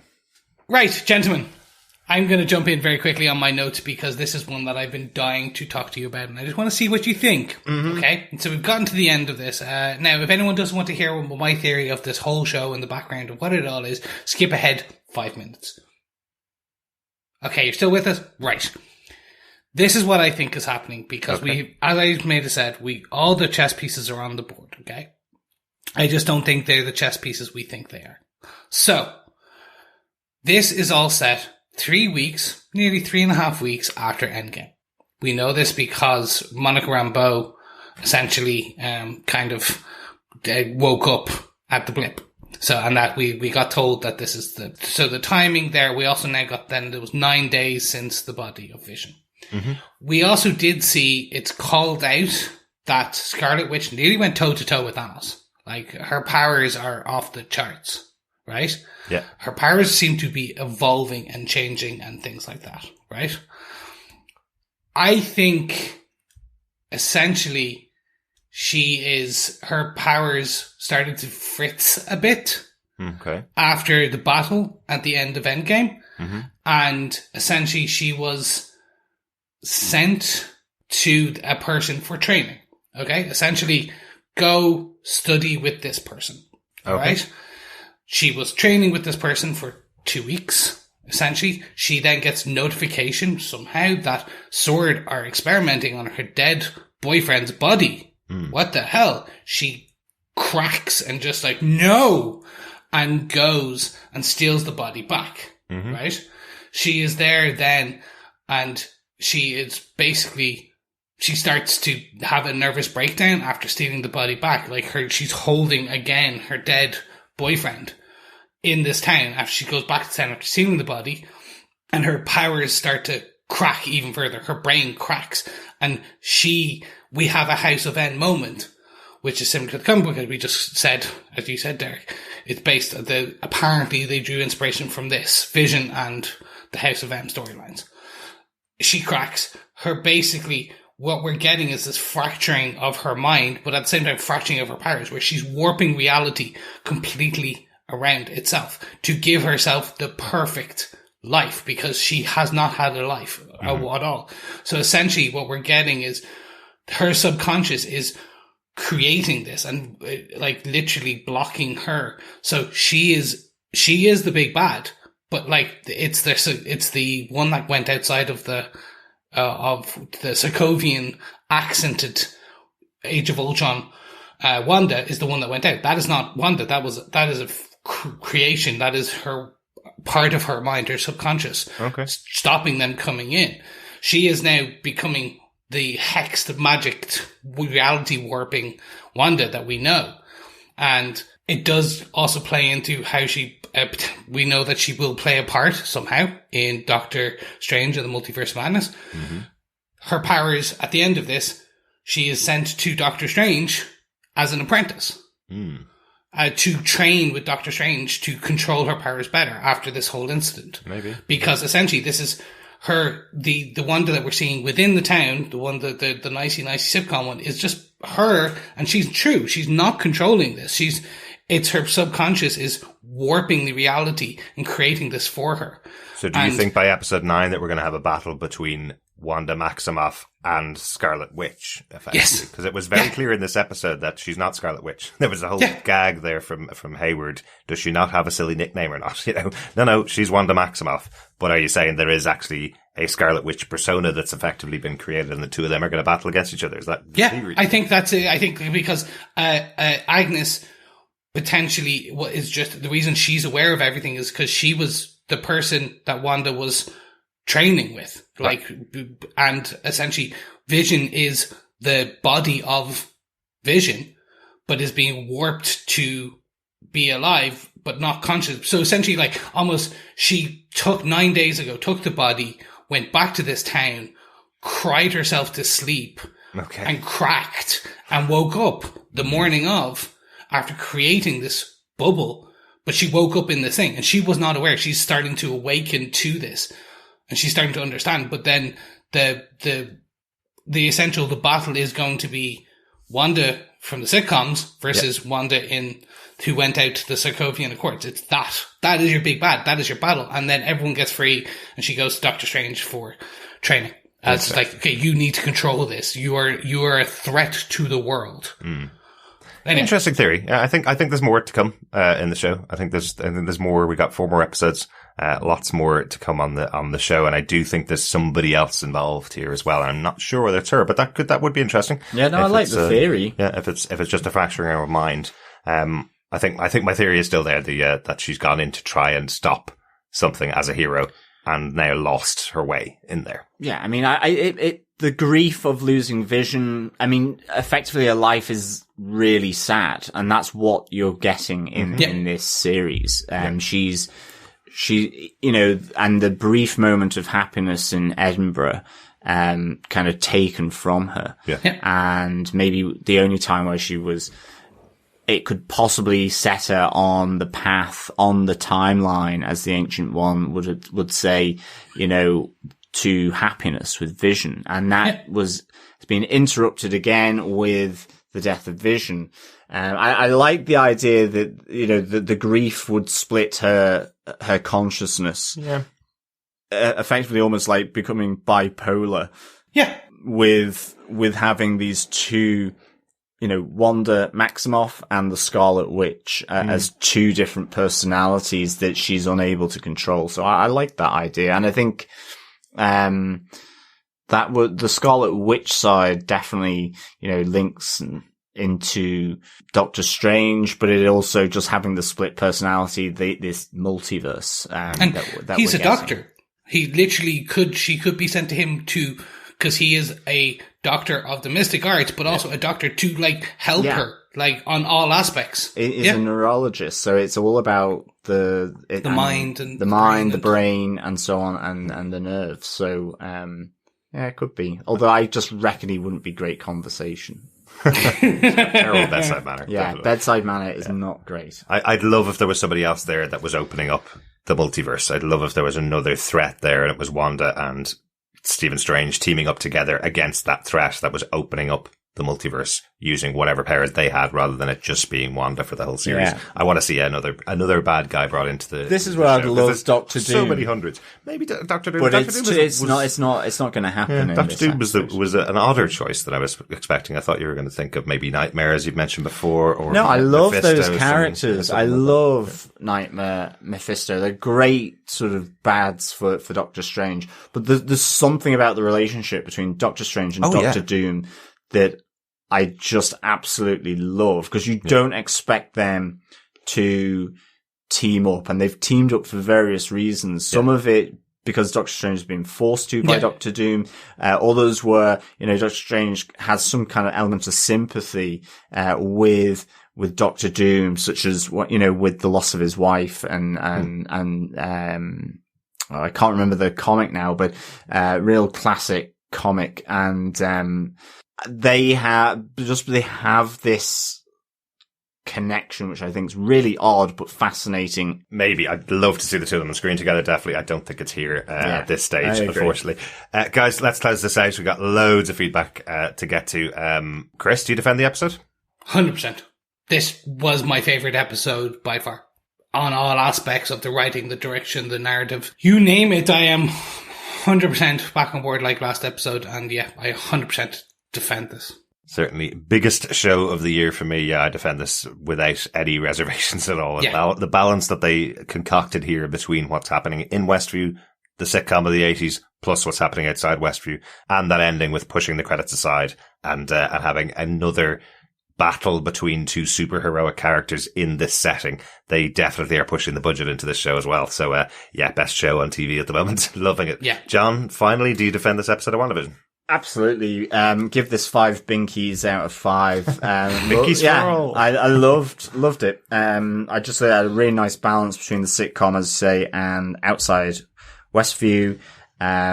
Just some really good moments. I loved the one with Vision and Norm. I thought that was great. And Wanda outside, of the energy field. And it just raises so many questions. There's so many avenues that they can go down or choose, which I guess is already mapped out by Disney. And Kevin Feige. Yeah, exactly. But I mean, there's just so many options for them as to how they can take this. And it just makes it really exciting because it just feeds into theories, conjecture, intrigue, and it really just is a nice accompaniment to watching the show as well, just kind of watching it. So love this episode. So definitely defend this episode of WandaVision. Final bit before we get into feedback, John, you have a pub quiz question for us this week. I do. A pub quiz question for WandaVision episode 5. What birthdays do Billy and Tommy specifically celebrate with a birthday cake in this episode? Yes. Answers to feedback at tvpodcastindustries.com. The question will also go up onto tvpodcastindustries.com/WandaVision pub quiz. And of course, please send these in for the chance to get some Funko Pops of Wanda and Vision from this series. So just to recap, episode 5 question, what birthdays do Billy and Tommy specifically celebrate with a juicy, icing-laden birthday cake in this episode of WandaVision? Yeah, I know they age up and change age multiple times in the episode, but there's a very specific moment. Stop giving clues. I'm helping. Oh I'm helping. my goodness. We did get the first delivery of the first WandaVision Funko Pop, so it is in hand. We have it here to send out once the show finishes. So we'd love to hear all of the answers for the pub quiz questions as we go. You also have another opportunity, as we've mentioned many times, to get your hands on another set of WandaVision Funko Pops. All you need to do is send in your feedback and have it read out in the podcast. This week, there is so much feedback that's out there. I haven't been able to put all of the feedback together for the podcast because we would be going for another hour and a half or 2 hours. But rest assured, everybody who's sent in feedback to us is included in that draw for the WandaVision Funko Pops. If you haven't sent us in any feedback, we'd love to hear your thoughts. We get loads of feedback for these episodes. But if you haven't contacted us before, email us to feedback@tvpodcastindustries.com with any thoughts about any of the episodes, and we'll talk about it on the next podcast. So first up, we have a voicemail sent in by the one and only Ryan, and this is about episode 4. So take it away, Ryan. Hey, what's happening, guys? Ryan here with my, late review of episode 4, WandaVision. This episode for me was the bee's knees. The opening scene was amazing when you think about what was going on the other side of the country, or I can't remember exactly where they are in comparison to where the Avengers were when Bruce Banner snapped back everybody. It's just cool when you think about the world, the universe that they carry on expanding, and that Kevin Feige has his fingerprint over everything. And you know the buck stops with him. Nothing gets the okay unless he says it gets the okay, which is amazing. Compared to Agents of S.H.I.E.L.D., I liked it. I watched all 7 series, and yes, it did drag on a bit. And at the beginning, we were all told it was going to be intertwining with the universe. And apart from a couple of little mentions, it wasn't. And now it is crazy because you know that these films are going to lead into the TV programs and the TV programs back into the films. And this is what we've all been waiting for. So hands off to all of them. Episode itself was amazing. The facts that we got and the Easter eggs and the stuff that was confirmed that we fought over the last couple of weeks was wicked. One annoying thing for me is that everyone's getting on Darcy. I can't remember the actress's name. My opinion, I think she's fine. She plays the character that we've seen in Thor, Dark World, and it's not a problem. I don't get what the big deal is about it. But anyway, let's not end it on a bad note. Lovely to speak to you guys. Oh, poor Ryan didn't want to end it on a bad note, and unfortunately we only have 90 seconds available when you record voicemail on our feedback. So, yes, I'm glad you enjoyed the episode overall, but at least you got to say hi to us guys right at the end, right? So yes, exactly. That's an almost positive note. But yes, only 90 seconds available over the website for feedback on voicemail. Yes, thank you so much, Ryan. And I'm assuming the bee's knees was a reference to Hive. Because we were talking about that so much. And Kat Dennings. I don't understand it. Love her. Great character. Really good. Yeah. It's all good. This is our 550th episode of the TV Podcast Industries podcast, guys. I forgot to mention that earlier on. The reason I mention it now is because I've probably said about 100 times of that. If you want to find something negative about anything, just go to the internet. Yep. Who the heck is saying negative things about Kat Dennings' version of Darcy? This is a character we've seen before, and she's brilliant. She's hilarious. Yeah. She's really funny.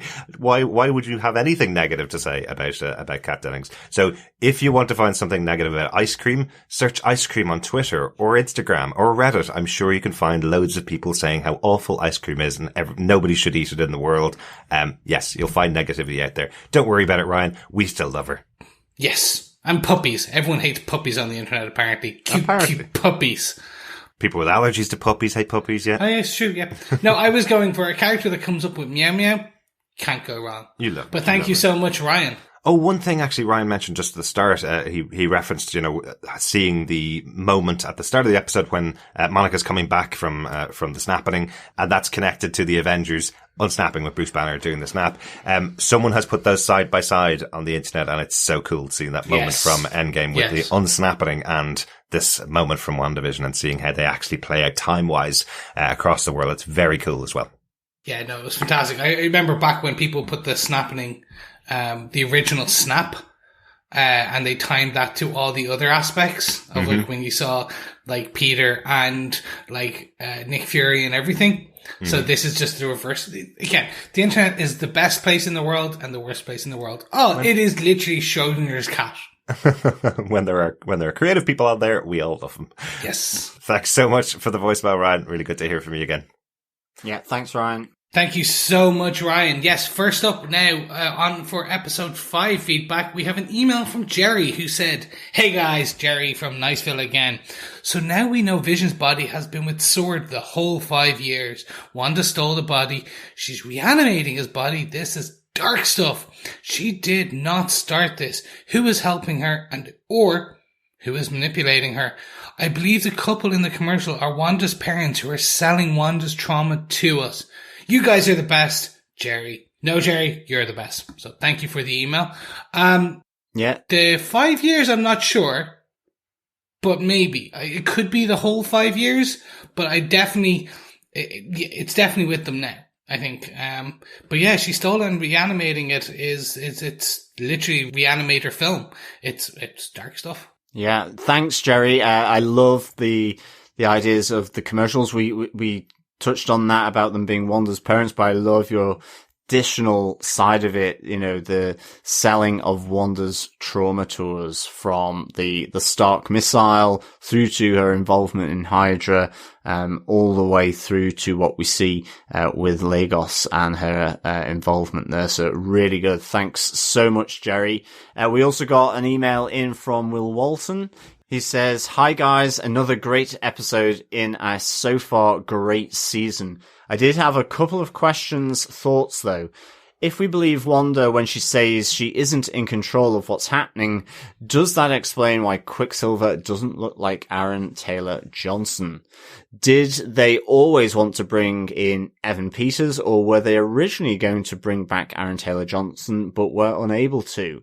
Elizabeth Olsen teased this week that there's going to be a cameo this season on the level of The Mandalorian. Is this what she was referring to, or is there a bigger cameo to come? Doctor Strange or Baron Mordo, maybe? Ooh. Also, a YouTube channel I follow made an interesting theory relating to the adverts, which continues to make sense given the most recent advert. The theory is that the adverts represent important moments in Wanda's life. Interested to hear your thoughts. Regards, Will. Yeah, thanks so much, Will. I think, it seems like the adverts are representations of Wanda's life for sure, and I think that's really kind of a nice catch, and certainly if it's got their parents in there as well, so that's really, really good. I'd be interested to know. I didn't catch Elizabeth Olsen's tease about the cameo, but whether she was referring to Evan Peters or there would be another bigger cameo to come. I guess anything's possible here because I suspect most of these actors involved in the MCU are locked into any particular area that they're relevant for in terms of building this world further out in this new phase. So it could be anyone, or it could just be Evan Peters. Yeah. I'm totally expecting Benedict Cumberbatch by the end of the series now. I'm me too. Expecting a moment with Doctor Strange appearing in the show. Yeah. Or it could be Aaron Taylor Johnson. Maybe we'll have 2 Quicksilvers arrive into this series. Yeah. I doubt it, but that would be interesting. But that's the thing. This is the fun part. It could be anything. And that is the multiverse. Yes, exactly. Next email came in from Victor Sellers, who says, "Greetings, Derek, John, and Chris. Wow, what a curveball of an episode. Agnes is a willing participant. Norm, not so much. Did we see the theft of Vision's body as the deleted scene from Avengers Endgame? My favourite quote from Jimmy regarding the twins is, 'At this rate, they'll be empty nesters by dinner time.' Which Pietro shows up, the Avengers version or X-Men version? In the X-Men comics, Wanda and Pietro are suspected to be the children of Magneto. The Lagos reference is ominous. Wanda frightens me more with each and every episode. As always, looking forward to your podcast. Excelsior, Victor Von Doom Sellers. See, now you've just had your appearance of Dr. Von Doom on her Dr. Doom. Excellent stuff. Thanks, Victor. Yeah, thanks so much, Victor, for that. Yeah, that was a great little quote from Jimmy as well. I also liked his Holy Christmas as well. It was, just one word short of Sweet Christmas from Luke Cage. So I liked that. Whether it was a reference or not, I have no idea, but it was a neat little thing for sure. Yeah, I think this is different from the deleted scene referenced from Endgame. I actually think that Paul Bettany's probably kicking himself that he revealed that there was the deleted scene in there, because this is supposed to be a big surprise. He mentioned it in an interview before the season started, and suddenly we get to episode 5 and this scene is actually in the show. I think he didn't realize that's what would happen. I believe they cut that because they didn't want to have a post-credit scene in Endgame, because they wanted to let the movie sit as the end of the 22 movie series. It wasn't really that they didn't want to reveal it at the time or anything like that. It's just they went, actually, this movie would work much better as the bookend to the series if we didn't do a post-credit in it. But I do think this is differently shot. From my understanding, I think there are screen grabs of that out there of the original scene. They look very similar. It's not massively different, but I think this was specifically filmed for the show. Yeah. One of the major bits is that Vision's body is in pieces.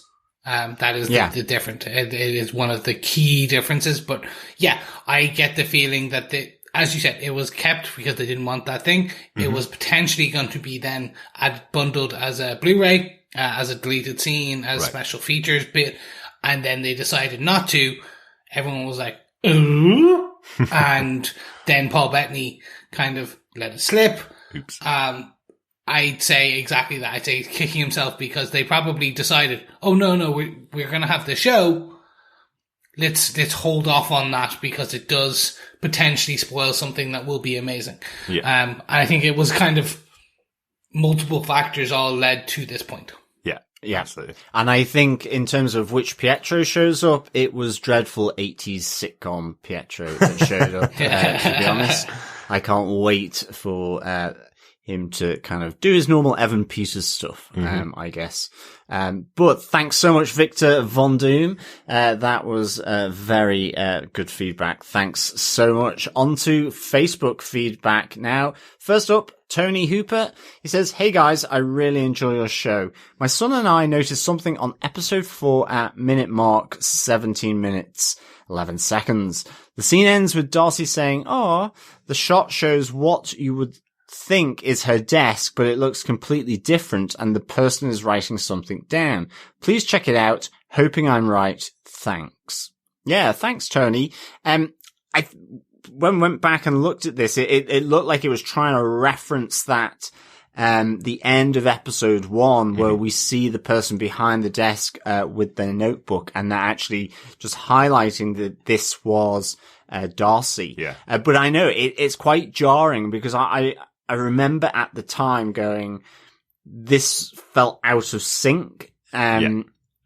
But just assumed that it was showing it. Whether it's more, I don't know, maybe. But I think at the moment, for me, it would still definitely be that it's just referencing that it was Darcy watching the sitcom at the end of episode 1. But it is a bit jarring and it does take you out of that moment because it feels like it was shot slightly differently than the scene you've just come from. And almost with a different color palette actually. So it is a little jarring. It's like as if they got to the end of the series and they said, is everybody going to understand that it's Darcy sitting there at her desk taking notes, watching the show? Let's just use the scene again from the end of episode 1, put it in there and go, right, this is definitely the scene, everybody, right? This is definitely Darcy sitting at her desk.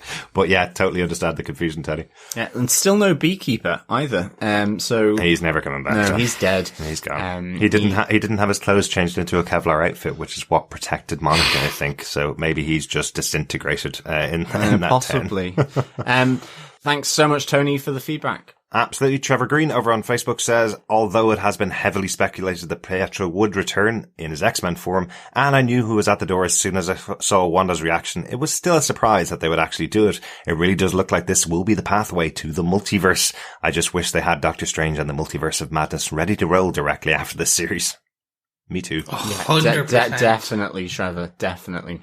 Yeah, that's my one thing. I'm currently doing a rewatch of the MCU, and one part to me was like, I got to Avengers, the original Avengers last night, and I remembered how much I love the character of Natasha Romanoff, and I'm like, oh, I'm so like, not depressed, but like upset that it's still so far away. The Scarlet Witch 3 or 4 movie. months. Yeah. Absolutely. We also got some feedback from Jamari Reyes, who said, either Evan Peters is Mephisto in disguise, the Fox Quicksilver mind controlled, or both. Fox Quicksilver got to the MCU and Mephisto took over. That's an interesting idea.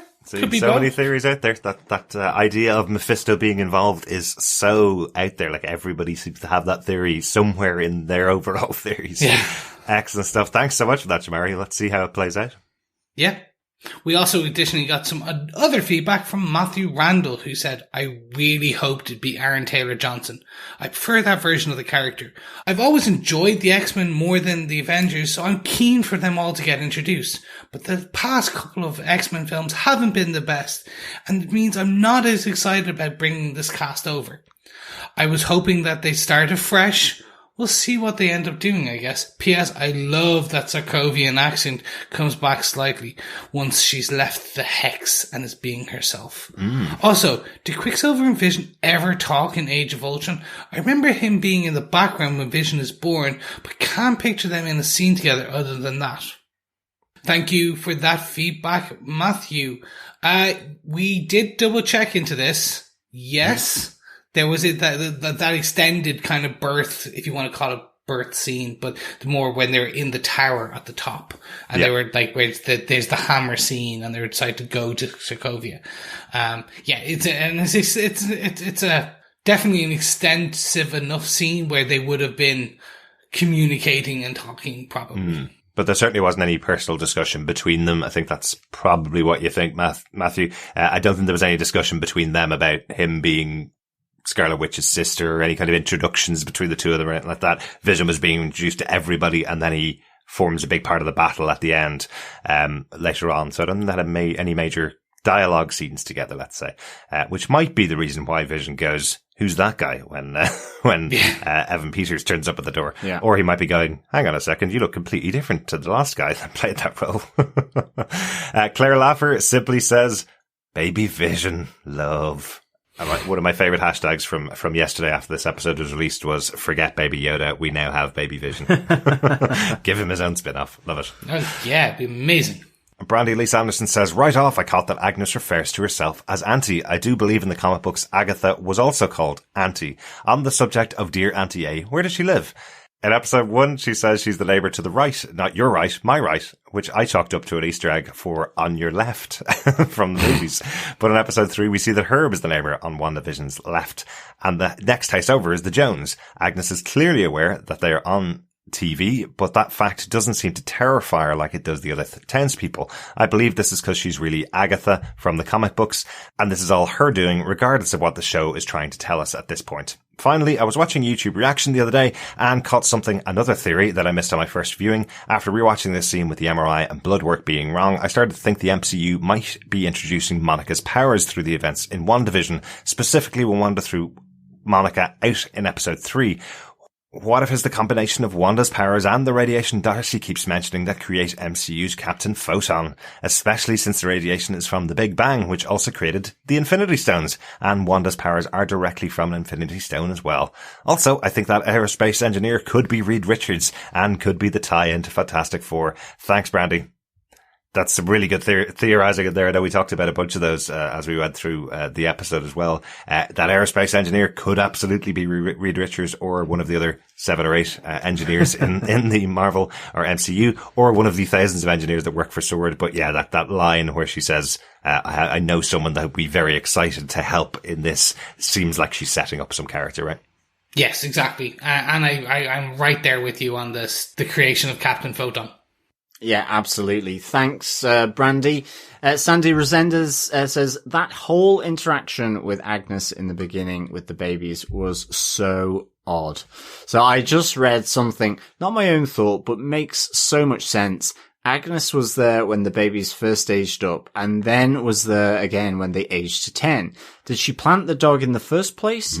Then, did she kill the dog in the hopes they would age up again? But this time Wanda stopped them. Is she preparing these kids for Mephisto?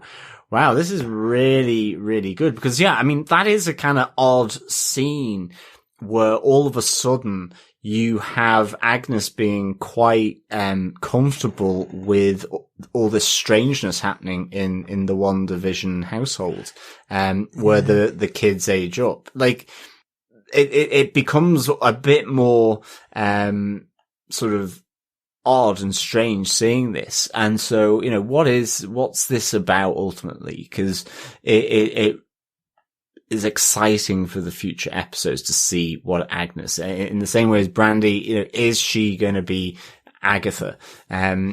This is all really, really interesting. And even just that Wanda wants to be themselves, certainly around Agnes, more with the dog collar, that she does. You know, she wants to kind of almost remove their secrecy that she wants to use her, or she's able to use her magic, or thinks she can use magic around Agnes. And she feels comfortable about doing that around Agnes initially because maybe the neighbourly thing or something else. But I love the reference in the episode where Vision says she turns up with exactly the right thing we need, exactly at the right time. Like, he makes that reference. So there is that idea that Agnes is watching on at all times. So maybe that's the reason why Wanda has no problem using her magic, because even if she isn't right in the room, she's probably watching from her house, you know? So, so maybe that's it. But I don't get that she's that comfortable with a lot of the elements. We talked about it earlier on. I don't get that Agnes is that comfortable with Wanda very often. No. I think that moment when she has the dog wrapped up in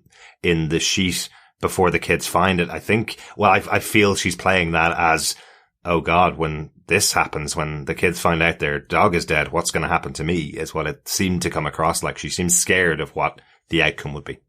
I took it more as she was more scared of what Wanda would happen, where another thing she loved died. Yeah, absolutely. Yeah. That was more where I thought that would go. Yes, thank you so much for that feedback, Sandy. Next up, we have some feedback from Alan Thomas. Where did that email come from, and why is Norm totally mind controlled, but Agnes acts like an actor working with a director? Is that really consistent with the way that she acted when talking to Vision in the previous episode? And where are the kids? Are the feds concerned about this? They talk about a whole town being held hostage, but that would presumably include the children too. What would have happened if the feds with guns and laser sights had just opened fire on Wanda right there where she came out? Her maneuver there seemed risky, or is she fast enough to deflect the bullets? I don't think she's fast enough to deflect them. I think she's fast enough to probably catch them at this point. Or she's powered enough to probably kind of do a bit of a kind of Matrix moment where you would have just seen her, no, and all the bullets just stop in the air and fall down. I think that's... But I think this, or like a shield or something like that. Yeah.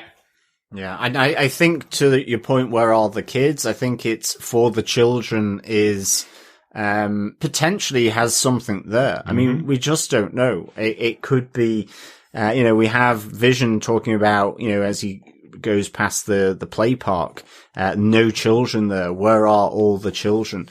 But it is seemingly for the children. So, this is a little mystery within the mystery, I guess, for me. And whether it amounts to much, I don't know.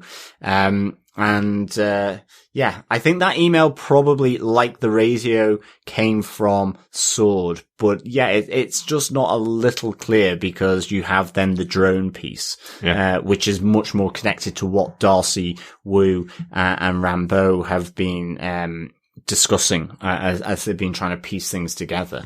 Thanks so much, Alan, for the comment. Steve Leonardson says, I did a quick skim through the comments, so I don't think anyone has said this yet, but sorry if I missed it.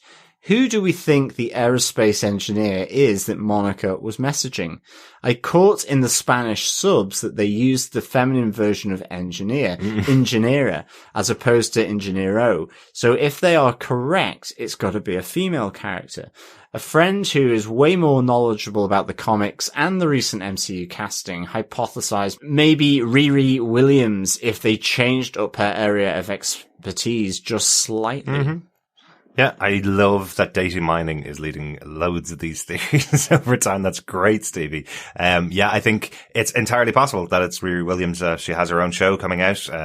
Ironheart, coming to, Disney Plus in a couple of years' time, potentially when everything gets back to filming. So it's entirely possible this is a setup for other characters in the universe. That's a really cool catch. Thanks, Stevie. I also just love that it's a lot of leaks, as you said, the data mining, but a lot of leaks is just coming through subtitles. Yeah, just exactly. by accident. It's just like, oh god damn it. Like at some point they're just gonna put like no subtitles for a while. They're just gonna pull it. It'll be no foreign language subtitles, because that seems to be where the major issue is, isn't it? Yeah. Well, that's it. There will be a huge online campaign against end credits and subtitles because they're spoilers. Whereas over here, obviously in English, we wouldn't be able to tell the difference between the masculine or feminine version of engineer. So entirely possible that it is just a translation error as well. Yeah. Thanks so much, Stevie. Thanks so much, Stevie.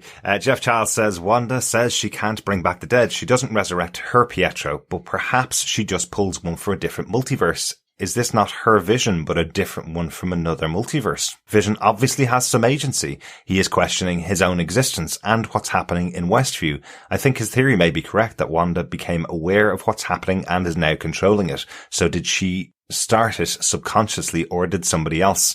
Agnes is different from the others in the 10. She was correct that you can't control kids. How much control can they exercise in Westview? Wanda's confrontation outside the Hex was chilling, and some of her accent was back. I don't like the director. I don't trust him. Nods this episode to Family Ties and Full House. Nice catches there, Jeff. I know we talked about a few of those there. And Chris, you had some of those in your theory as well. Yeah. No, 100%. And I know when you talk about the director, you're talking about the director of SWORD and not Max Shakman, because I really do trust him and I really do like him. He's a good director. Yes. He's a good director. Yes, no, and in terms of this director of SWORD, the acting director, interim director, I do think this will maybe the boot so that Monica could potentially take over her mother's position as the director of SWORD, because he seems a bit too gun happy, superheroes are bad people, blah blah blah blah blah. Mm-hmm. Yeah, definitely certainly leans into that, doesn't he? Yeah. Thanks so much, Jeff, for that. And finally, Dr. Bob Phillips adds, finally, a TV show excluding Scandi Noir where characters remember to get their big coats on before going outside in the rain and the cold. Yes, exactly. Did you guys notice this? So as the warning signal is going off, you see Darcy and I think Jimmy as well grab their coats and stick them on to go outside. And it's something that people always forget in TV shows when they're running out of an office, you know. I think it actually is part of the fire escape thing. When fire alarms go off, you're told in offices, don't take any of your personal belongings. Yeah, but everyone always does. take your coat. Exactly. And your wallet. Exactly. It's like, yeah. So nice reference to real life in there. Thanks for that, Dr. Bob. Good to hear from you. Finally, we have our voicemail from Steve Brown. Hey guys, it's Steve, and I just watched WandaVision, or watched it only once, but I had to send some thoughts into another podcast actually, because I won't be on Panels to Pixels this week. Mark will be with a guest, but I love this episode. It was really great. I love that we get both inside and outside the barrier. I love, when Wanda walks out, did it seem like her accent came back a little bit? I know you guys have talked about the fact that she had an accent in some of the earlier movies and then she kind of dropped it later, but it almost sounded like when she came outside the barrier that there was a little bit of that Sokovian accent there. And I just love the way she manipulated those soldiers and had them pointing their guns at Hayward. Man, just really, really good. And definitely you guys, I think it was you guys, maybe somebody said, or I read it somewhere, that there's something deeper with Hayward. There's some more nefarious thing going on with him. And obviously that may be true with the way he didn't tell Monica about the weapons on the drone. And now we have confirmation, and I'll admit I was wrong. I guess Wanda is the one who's manipulating and editing the broadcast. Okay, can't wait to hear you guys talk about this one. Talk to you later. Thanks so much, Steve Brown, for your feedback. Yes, I loved the guns pointed at Haywood as well. That was a really great scene. It looked really iconic, and the eyes going red of the soldiers as they point the guns. Mm-hmm. You reference Innie and Outie. I've mentioned previously we've had the Flasher episode where there is the reveal all from the last episode, and dare I say it now, we have the belly button episode with this Innie and Outie in regards to the force field. And I think Wanda was definitely chilling, just that menace that she does when she comes out of the energy field. Not like chilling, relax and enjoying the time. She was like chilling. Yeah, scary. Okay. Yeah, chilling. One of the moments that we didn't mention really in here is when she does see Monica. You see her ball up that ball of energy going, "You're still here," as if she's about to attack Monica as well. That's another scary moment along with all the other ones there. Thanks so much for your feedback, Steve. Yes, thank you so much, Steve. And yeah, I think Director Haywood is going to be one of the bad guys, and it's going to be he was secretly experimenting on Vision, taking his body apart, and that's going to be he was a bad guy all along. Maybe he's Mephisto. Oh my god! Look, everybody else could possibly be Mephisto, apparently. Yeah, or maybe he's Doctor Doom. Ooh. Maybe he's Doctor Doom. Yeah, or maybe he's the children. Oh, for the children. Guys, thank you so much for all of the feedback. It's great to have you and great to have the voicemails too. Don't forget, if you want to send us a voicemail, you can just record yourself and go and email it to feedback@tvpodcastindustries. You can just write us a standard email at feedback@tvpodcastindustries.com. You can go over to our website, leave us 90 seconds of a voicemail on tvpodcastindustries.com, or if you want to go over to our page or group on Facebook and go to facebook.com/tvpodcastindustries or facebook.com/groups/tvpodcastindustries, where we have spoiler posts and you can do everything there. We're also on Twitter, where you can interact with us at tvpodindustries, and we post everything, talk stuff there. Usually Derek is up in the wee hours while he edits away on his caffeine, tweeting at the same time. Don't forget, you can leave us a review and we would really appreciate it, on Apple Podcasts. Or if you can't do that, we just want to kind of additionally, coming up to Valentine's Day, share the love by sharing the podcast. We always appreciate that too. And as I've already mentioned, we need to keep our producer extraordinaire caffeinated as he edits away this expansive episode, because it's a long one. We're going to need you to head on over to patreon.com/tvpodcastindustries, where just $1 gets him a coffee. We always appreciate you. I'll tell you what I need. I need to work out how on a 40-minute episode we could do 2 hours of podcast. I know. I still don't get it. How are we doing it, guys? Well, we hope you've been enjoying all of our thoughts about WandaVision. We know we've been hearing all of your feedback. As Chris mentioned, please keep sending it in to us. I'm loving reading it, even the pieces that we don't include in the podcast. Loving reading those as well. We'll be back next week with WandaVision episode 6, which will air on Friday, the 12th of February, just in time for Valentine's Day. Woo! Thanks so much for joining us. Talk to you next time. Bye. Yeah, thanks so much, fellow defenders. Remember, keep watching, keep listening, and keep defending. Bye.